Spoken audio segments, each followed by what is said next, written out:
चलिए आज हम पढ़ेंगे थोड़ा सा वीबीटी के बारे में। किसके बारे में पढ़ेंगे हम? वीबीटी के बारे में। तो देखिए यहाँ लिखा है वीबीटी, सबसे ज़्यादा इम्पोर्टेंट टॉपिक है केमिस्ट्री का। किसी भी लेवल के आप एग्जाम में बैठते हो, चाहे आप बोर्ड के एग्जाम में बैठो या कंपटीशन के एग्जाम में बैठते हो, हर जगह ये काम आने वाली है। देखो ये कहीं भी आपका पीछा नहीं छोड़ेगा जब तक आप केमिस्ट्री पढ़ते हो। यहाँ लिखा है वीबीटी। वीबीटी का फुल फॉर्म सबसे पहले पूछा जाता है कि होता क्या है। तो जो वीबीटी का फुल फॉर्म होता है वो होता है हमारा वैलेंस बॉन्ड थ्योरी। क्या नाम है? Valence bond theory. इसे दिया किसने था? इसे दिया था पाउली ने। किसने दिया था? पाउली ने। तो इसे बनाया, इस थ्योरी को बनाया या बताया या दिया, तो किसने दिया? पाउली ने। तो देखो पाउली ने वीबीटी थ्योरी को डेवलप किया था, तो इसी के नाम पे इनका नाम रखे के नाम से रखा गया था वीबीटी, वैलेंस बॉन्ड थ्योरी। देखिए इसमें हमारे कुछ पोस्टुलेट हैं। कुछ पोस्टुलेट मतलब कुछ बातें इन्होंने बताई थी जो वीबीटी को फॉलो करते हैं। दूसरा उसमें है इम्पोर्टेंस ऑफ वीबीटी। तो देखो जो पोस्टुलेट दिया हुआ है वो हम आपको कभी भी पीडीएफ प्रोवाइड करा देंगे। पोस्टुलेट के बारे में थोड़ा सा आपको बता देते हैं। देखिए पोस्टुलेट में बताया क्या गया था कि जो हमारे ऑर्बिटल है एसपीडीएफ, कौन सा वैकेंट है, कौन सा वैकेंट नहीं है, इसके शेप क्या होंगे, इसके साइज क्या होंगे, इसके एंगल क्या होंगे, इसकी मैग्नेटिक प्रॉपर्टी क्या होगी, इन सब के बारे में बताया गया है। किसमें? पोस्टुलेट में। किसमें बताया गया है? पोस्टुलेट में। इसका हाइब्रिडाइजेशन कौन होगा, उसके बाद बताया गया है इम्पोर्टेंस। इसकी इम्पोर्टेंस क्या है, वीबीटी की क्या है इम्पोर्टेंस क्या है। तो एक नाम सुने होंगे बोहर मैग्नेट्रॉन। क्या नाम सुने होंगे? Bohr magnetron. Bohr magnetron. Bohr के नाम पे ही एक मैग्नेट्रॉन नाम रखा गया था। वो इम्पोर्टेंस ऑफ वीबीटी के अंतर्गत आता है, जिसमें हम किसी भी चीज का, किसी भी शेप का, किसी भी कॉम्प्लेक्स का क्या करते हैं, ग्राउंड स्टेट, एक्साइटेड स्टेट, उसकी ज्योमेट्री, उसका शेप और कौन सी उसमें डाईमैग्नेटिक या पैरामैग्नेटिक, कौन सी नेचर की मैग्नेटिक प्रॉपर्टी उसमें फाइंड की जाती है, उस चीज को बताया गया है। तो इन सब चीजों को आपको अगर आवश्यकता होगी तो आप हमसे पीडीएफ ले सकते हैं। हैंड रिटन में आपको नोट मिल जाएगा उसका। पोस्टुलेट आप एक बार पढ़ लोगे, सारी की सारी आपके दिमाग में बैठ जाएगी। होता क्या है, आपको तरीका पता होना चाहिए हमें करना क्या है।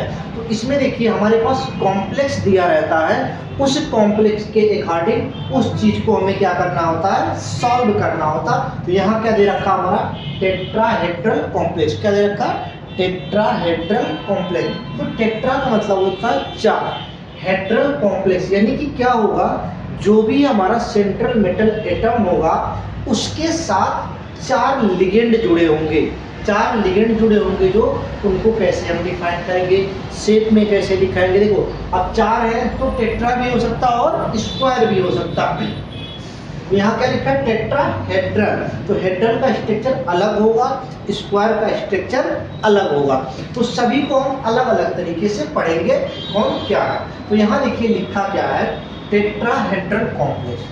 आपसे सीधे दे देता है टेट्राहेड्रल कॉम्प्लेक्स का एग्जाम्पल और कहता है अकॉर्डिंग टू वीबीटी एक्सप्लेन। इसे एक्सप्लेन करो या इसे डिस्क्राइब करो। तो आपके सामने ऐसे कॉम्प्लेक्स आ जाएगा। सबसे पहला उसका क्या काम करना होता है, आपको नाम लिखना होगा कि उस कॉम्प्लेक्स का नाम क्या है। तो देखो यहाँ क्या लिखा है, निगेटिव आयन। अभी हमने देखे होंगे इसके पहले वाले लेक्चर में हमने आपको बता रखा है कैटायनिक का कैसे लिखना है, एनायनिक का कैसे लिखना है और नॉन एनायनिक का कैसे लिखना है। तो देखिए यहाँ एनायनिक है, तो लास्ट में हमने क्या बताया था, सिंपल से आपको ATE ऐड करना है और लास्ट में उसका नाम लिख देना। तो देखो यहाँ क्या है, 4 है तो क्या हो गया टेट्रा, फिर क्या हो गया हमारे पास साइनो, टेट्रा हो गया। क्या हो गया टेट्रा के बाद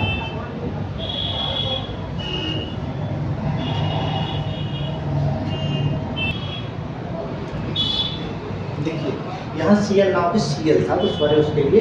देखिए क्या है हमारे पास टेट्रा क्लोरोनिक्लेट सेकेंड, इसका नाम क्या है? Tetrachloronickelate second. तो देखिए इसमें सबसे पहला काम आप क्या करोगे, आपको इलेक्ट्रॉनिक कॉन्फ़िगरेशन करना होता है। क्या होता है?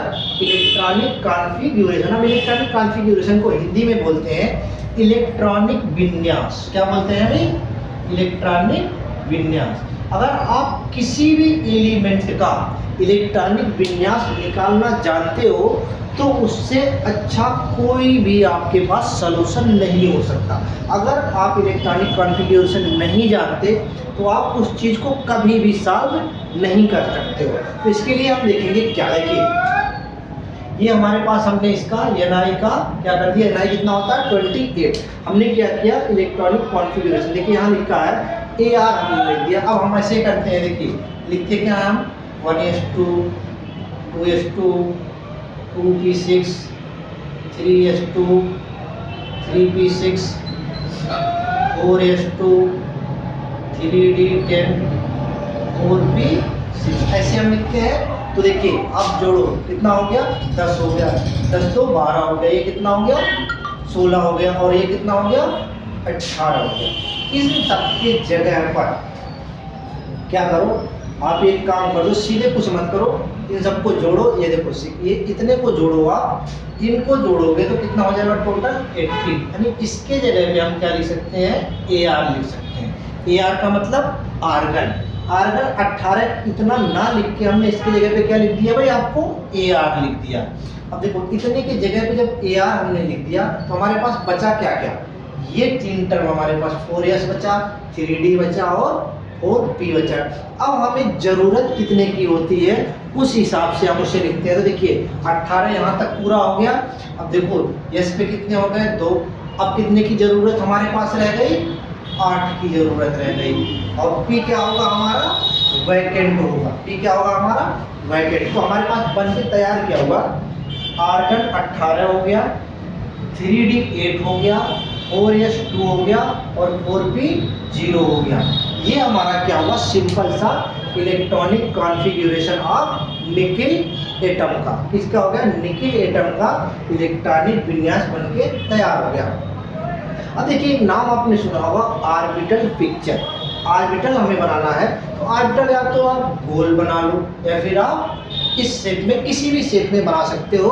तो आपको हमने शुरू में बता भी रखा है कि जो हमारा P होगा, S होगा, D होगा, तो S में एक ऑर्बिटल होगा, P में 3 ऑर्बिटल होंगे, D में 5 ऑर्बिटल होंगे, F में 7 ऑर्बिटल होंगे। तो देखो यहाँ D दिख रहा है तो हमने कितने ऑर्बिटल बना दिए 5। यहाँ क्या दिख रहा है, S दिख रहा है, इसमें कितने ऑर्बिटल बनाएंगे 1। ये क्या है P, इसमें कितने ऑर्बिटल बनाएंगे हम, इसमें हम बनाएंगे 3 ऑर्बिटल। अब जब हमने ऑर्बिटल बना दिया तो देखिए इसके बाद हमें इसमें इलेक्ट्रॉन फिल करना होता है। तो इलेक्ट्रॉन फिल किसके अकॉर्डिंग होता है भाई, धुंड के अकॉर्डिंग इलेक्ट्रॉन फिल करो। जिसके भी अकॉर्डिंग आपको फिल करना है उसके अकॉर्डिंग आप फिल करते जाओ।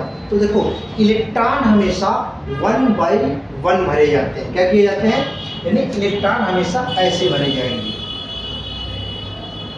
जब इसके बाद बचेगा तब इलेक्ट्रॉन का क्या होगा, पेयर होगा।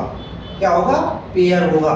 नहीं तो शुरू में अगर आपने पेयर कर दिया तो सभी का सभी क्या हो जाएगा, गलत हो जाएगा। तो हमने क्या किया, पहले सबसे पहले इसे भरा, फिर इसे भरा, फिर इसको इसको इसको। अब देखो अभी भी हमारे पास 3 बच रहे थे, हमने क्या कर दिया, पेयर कर दिया। क्या कर दिया, पेयर। अब ये बच गया ये। अब देखो इसमें कितने इलेक्ट्रॉन है 2, तो इसका भी हमने क्या कर दिया, पेयर बना दिया। अब ये देखो P वाले में क्या है 0, तो इसको हमने कर दिया वैकेंट। जब ये वैकेंट हो गया तो इसको हम बोलते हैं ग्राउंड स्टेट। क्या बोलते हैं भाई, ग्राउंड स्टेट। जैसे ही आपने ग्राउंड स्टेट बनाया, अब देखो ग्राउंड स्टेट का मतलब होता है कि आप जहाँ थे वहीं पे आप पड़े रहो। लेकिन अगर आपको थोड़ी सी एनर्जी कहीं से मिल जाती है तो क्या होता है, आप एक्साइटेड हो जाते हो। क्या होते हो, एक्साइटेड स्टेट में चले जाते हो। जैसे आप यहाँ खड़े हो, आपको किसी ने धक्का मार दिया या किसी ने आपको चाटा मार दिया तो आप क्या करते हो, तुरंत फॉर्म में आ जाते हो। तो ऐसे यहाँ का काम है, जैसे ही इसे आप थोड़ी सी एनर्जी दोगे तो ये क्या करेगा, जो यस के इलेक्ट्रॉन है इसको बाहर निकाल देगा। क्या करेगा, बाहर निकाल के फेंक देगा। तो जैसे ही आपने इसे क्या किया, एनर्जी दे दिया। क्या दे दिया भाई, एनर्जी। आपने जैसे एनर्जी दिया तो ये दोनों इलेक्ट्रॉन निकल के क्या हो जाएंगे, बाहर हो जाएंगे, यानी एक्साइटेड में आ जाएंगे, अपनी पोजीशन को वो छोड़ देते हैं। तो देखो जैसे यहाँ से दोनों निकले, अब क्या होगा, Ni+2 हो गया। क्या हो गया हमारे पास, Ni+2। तो देखो ये हमारा क्या हो गया, आयन स्टेट में Ni+2। तो दो इलेक्ट्रॉन हमारे क्या हो गए, रिमूव हो गए। तो हमारे पास क्या बच गया, अब हमारे पास जो बचा, S भी वैकेंट हो गया, P भी वैकेंट हो गया। अब देखिए जो लिगेंड होते हैं, लिगेंड हमारे पास स्ट्रॉन्ग होते हैं और वीक होते हैं। तो जो Cl हमारे पास लिगेंड लगा हुआ है, ये वीक फील्ड लिगेंड है। क्या है हमारे पास, वीक फील्ड लिगेंड। तो जो वीक फील्ड लिगेंड होंगे ये पेयरिंग नहीं होने देते, लेकिन जो स्ट्रॉन्ग फील्ड लिगेंड होते हैं वो कहते हैं भाई जब तक आप पेयरिंग नहीं करोगे तब तक हम किसी भी घर में प्रवेश नहीं करेंगे। तो ये क्या करेंगे, सबसे पहले कहते हैं कि आप पहले पेयर करो और वैकेंट जगह बनाओ, तभी हम उसमें एंट्री मारेंगे। अगर आप वैकेंट नहीं बनाते हो तो स्ट्रॉन्ग फील्ड लिगेंड कहता है हम उसमें एंट्री नहीं करेंगे। तो यहाँ हमारे पास क्या है, वीक फील्ड लिगेंड है, इसलिए इनकी पेयरिंग कभी नहीं होगी।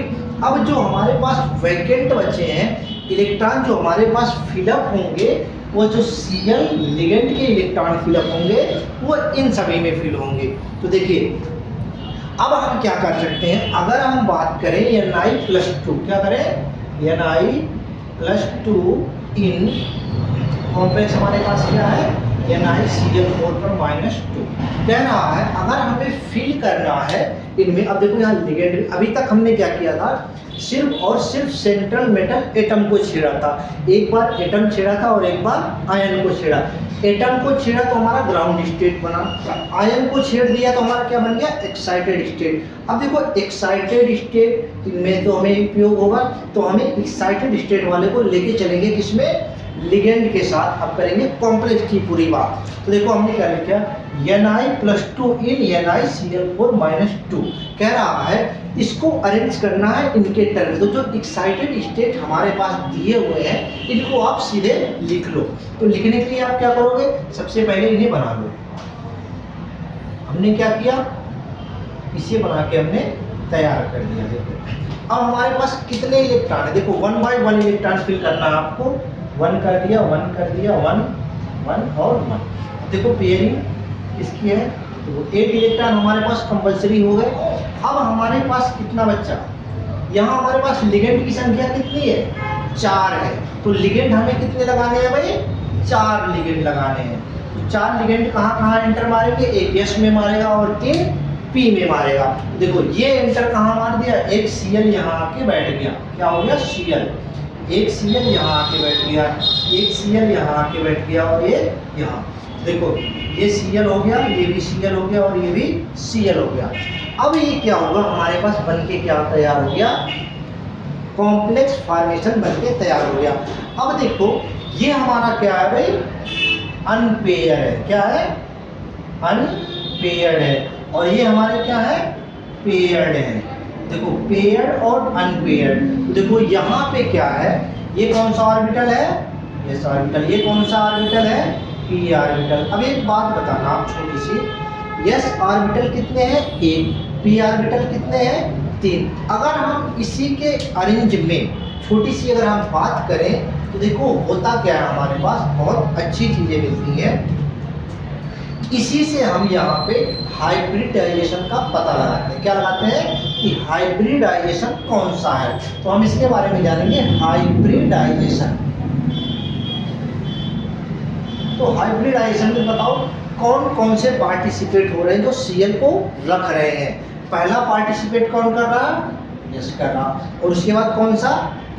P के कितने लोग हैं, 3 लोग। तो हमारा हाइब्रिडाइजेशन कौन सा हो गया, sp3 हाइब्रिडाइजेशन। तो अगर हम बात करें sp3 हाइब्रिडाइजेशन, तो sp3 का आपके दिमाग में तुरंत आ गया होगा कि sp3 हाइब्रिडाइजेशन जो होता है उसका स्ट्रक्चर कैसा बनता है। तो स्ट्रक्चर जो बनता है वो बनता है टेट्राहेड्रल बनेगा। क्या बनेगा, टेट्राहेड्रल। तो टेट्राहेड्रल sp3 में देखो 4, एक तो सेंट्रल मेटल एटम होगा, बाकी 3 उसके अलग में लगे होंगे। तो देखो करना कुछ नहीं है, अब हम इसका क्या करेंगे, हाइब्रिडाइजेशन पता चल गया। दूसरी बात हमारी आती है कि इसमें स्पिन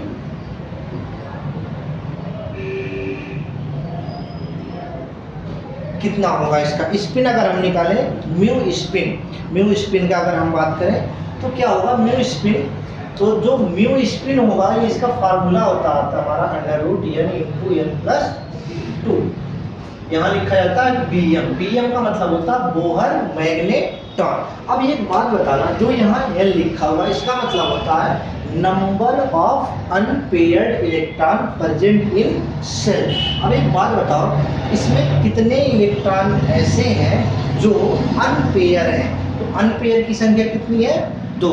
अगर हम यहाँ n के जगह पे कितना रख दें भाई? 2 रख दें। कितना रख दें? 2। तो कितना आएगा जरा बताना हमें। यहाँ हमने 2 रख दिया, यहाँ भी 2 रख दिया, यहाँ लिख दिया 2। कितना हो गया भाई? √6 हो गया। √6 बीएम। अब √6 की वैल्यू आपको पता है? नहीं पता है। तो नहीं पता है तो कोई दिक्कत की बात नहीं, ये आपका हो गया। आप कहोगे तो हम इसे बता भी देंगे √ की वैल्यू कैसे निकालते हैं। आप हमारे मैथ के लेक्चर में आप देख सकते हो कैसे कैसे क्या चीज़ें निकाली जाती हैं। ये हो गया हमारा क्या? म्यू स्पिन की वैल्यू। अब म्यू स्पिन निकल गया √8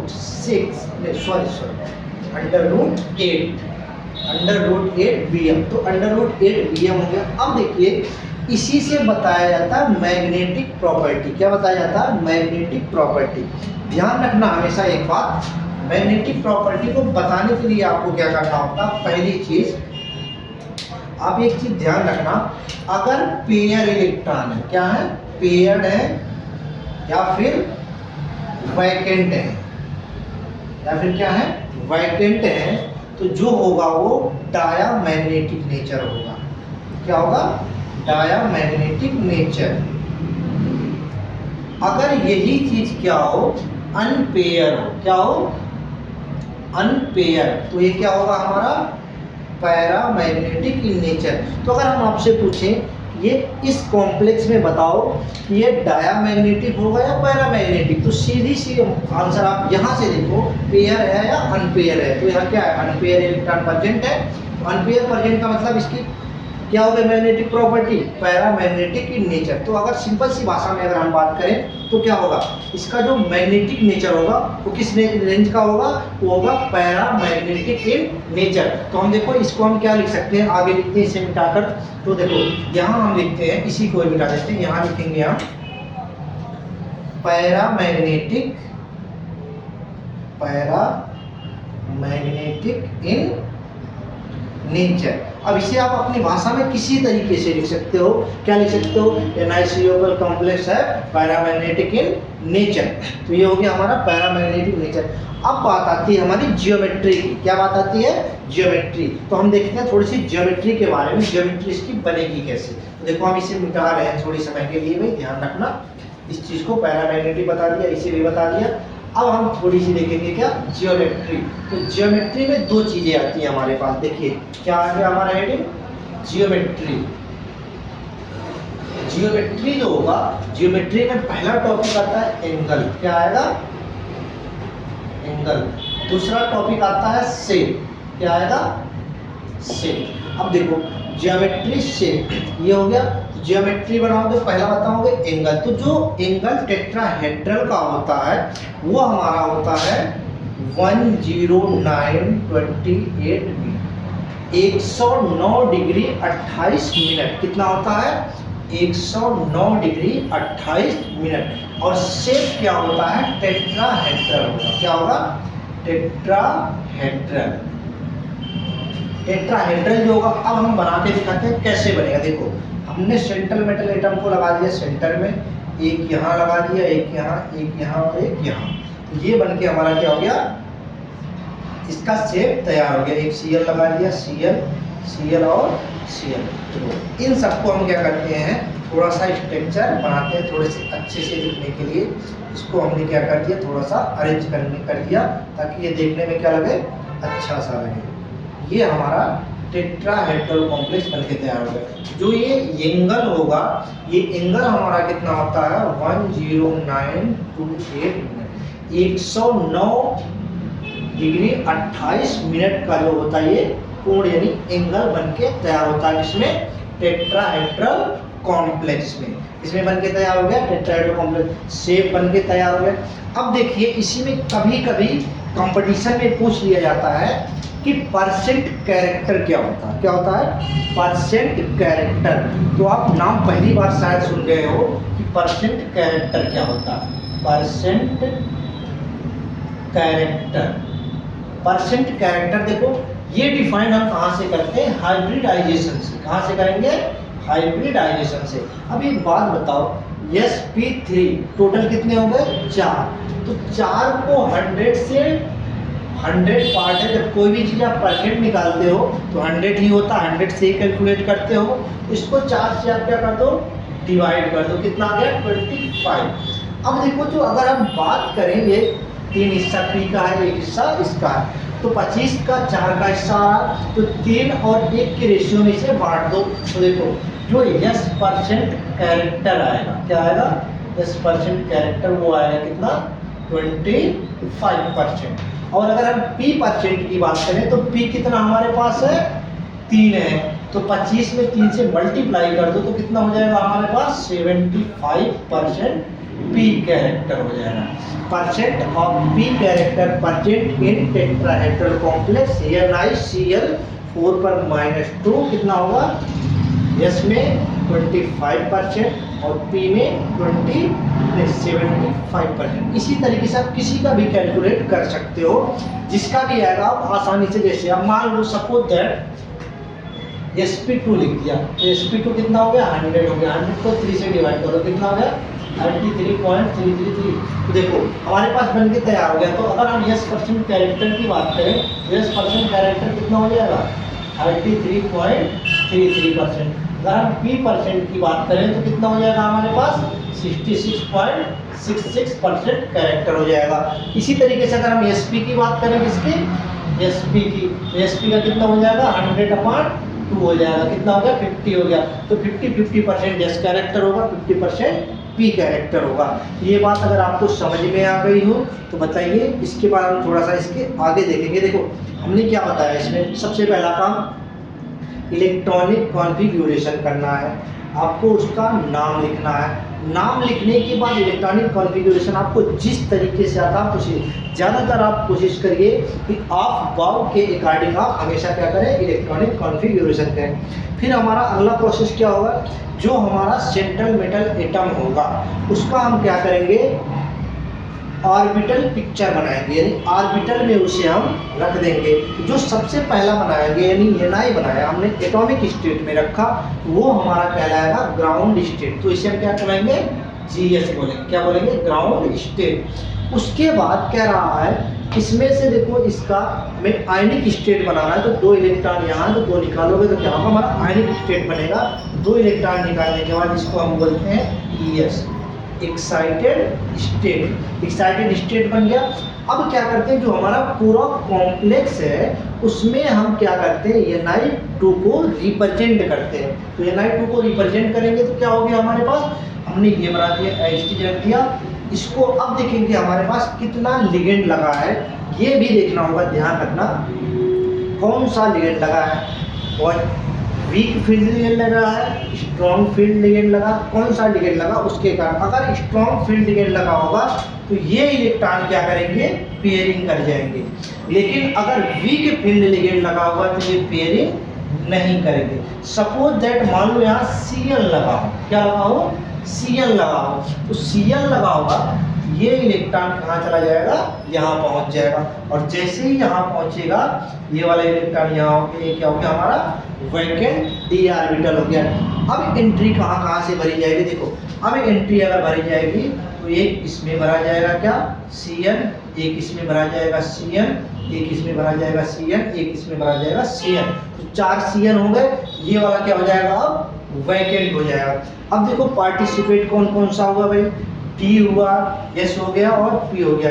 तो इसमें जो हाइब्रिडाइजेशन बनेगा हमारे पास DsP2 हाइब्रिडाइजेशन बनेगा। क्या बनेगा?